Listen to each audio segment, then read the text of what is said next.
Hi there. I hope you all have been working really hard at looking your best and being your best, because we can all achieve so very much if we do.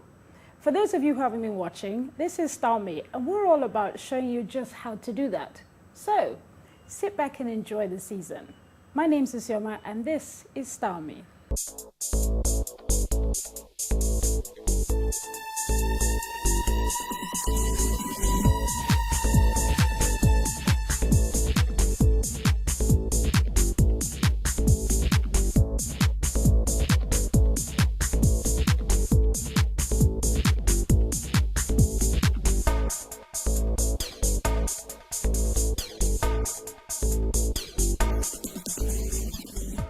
There are beautifully turned out women all over the world. People like Victoria Beckham, Paris Hilton, Halle Berry, and they always look totally fabulous. But you know what? They have a team of people that make them look good.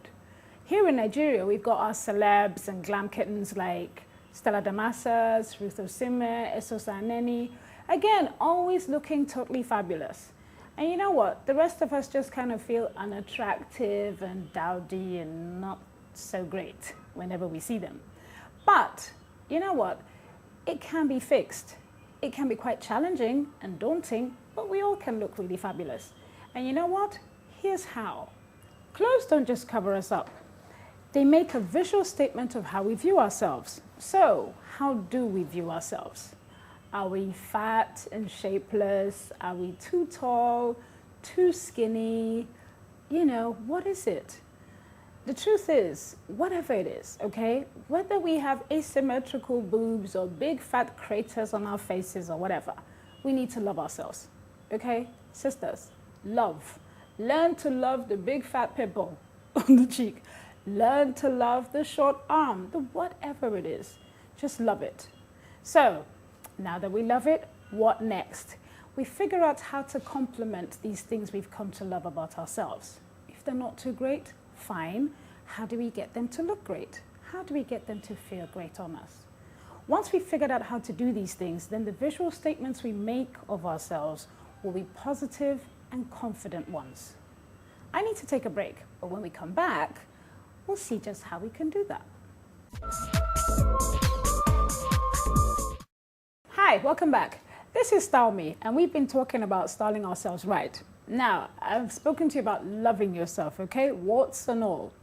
And once you've come to love yourself, we're trying to figure out then what will complement this body of ours, this shape of ours, these short legs of ours, you know, the whole beautiful package that we have, the exterior.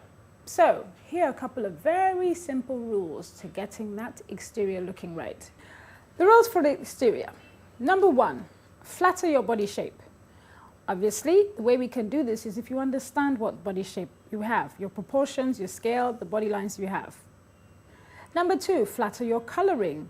We've told you how important it is to know what colors suit you best. Once you know those, you'll always look your best. Number three, dress appropriately. Please, we don't want any boobs falling out of the clothes or any minis for the over 50 ladies out there. Number four, match your style personality. Now, we all have style personalities or preferences. Once you've discovered yours, use it well. 5, look current. Current is key to keeping yourself looking fresh and vibrant, no matter your age. Sounds good? Good. Now, I'm going to be taking you into somewhere really special in your home. Really, really special and key to everything we're doing. Can you guess where that is? Ta-da! It's the wardrobe. The really, really, really important place in our lives where we stock up on our clothes, our shoes, our accessories, and everything else. These are some really cool ones, aren't they? All right, well, guess what? This one is ours, and we're going to be talking about this today. First things first, we're doing what we call a wardrobe audit. Audit, weed, you'll hear lots of these different terms, all mean the same thing. Now, what are we talking about here? We're saying, how do we get our wardrobe to best work for us? This is how we start. We start by sorting the clothes out. Everything we have in there, clothes, accessories, the works, but today we're doing clothes. What we need to get is pile number one, which is pile of clothes that we intend to keep. Pile number two, clothes that we might keep. And pile number three, clothes that just have to go. Now, how do we figure that out? This is a chart here that we actually use to do that right. To get pile number 1, which is the clothes that we keep, you need to make sure, 1, is it the right color? Now, we've been talking about color through the seasons and we'll continue to do that. But hey, note, the right color, it's a keeper. Wrong color, it's a maybe or a go away. Is the style right? We've told you about your body shapes, you know, your column, apple, whatnot. If you're an apple, obviously you're not going to have a straight dress, so that will probably be a no. If the style is right, it's a keeper. Pile number 2, clothes you might keep. Now, what are clothes you might keep?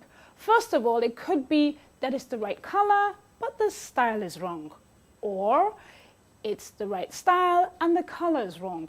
Or you know what, you just don't know. But I'll be showing you some of that. Pile number 3 are definitely things that, look, they're not your right color, they're not your right style, you haven't worn it in a year, your mother gave it to you, that auntie you really don't like gave you that top you feel obliged to keep, you don't have to keep it. It's a go. So let's see if we can do some of that with here. It's already mostly done, but you know, there's always something we can do. This process can be redone as often as possible. You lose weight, you put weight on, you grow shorter, you grow taller. Okay, shorter is not happening. All right. This dress, very nice for some other person. It's definitely not going to work for me. It's big, the colors aren't exactly right. I like it, but keeping it in my closet is just going to take up space. So this is a pile number 3. It must go. This one, this is a red, very nice shape for me, and I actually like it, and it works. Style is right, color is right, it's a keeper. That's a pile number 1. Okay. Typical example for the pile number 2. Okay.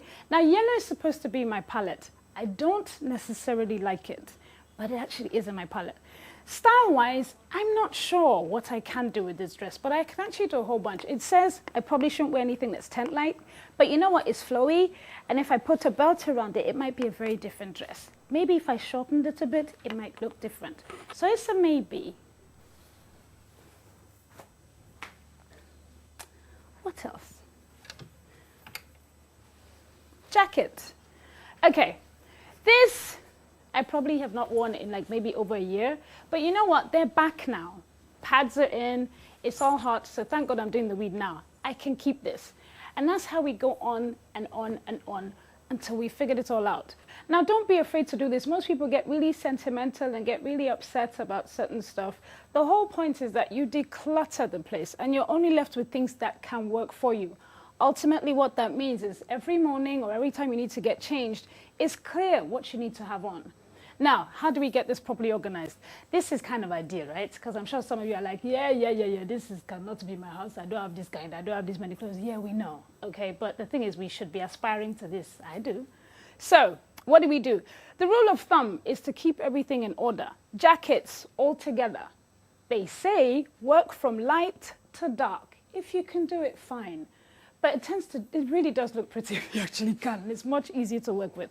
So we've got the jackets. We've got the trousers and the skirts. Now, some people tend to put the trousers together. Some people put the skirts. I put the trousers next to the jackets because that's easier for me. Do what it is that you like to do. Again, you keep the dark separate and the lights away from that. We've got the skirts after that. And then the dresses. Most people separate them. I put them all together, so you figure out whatever you need to do. But what we do is we have the occasion dresses,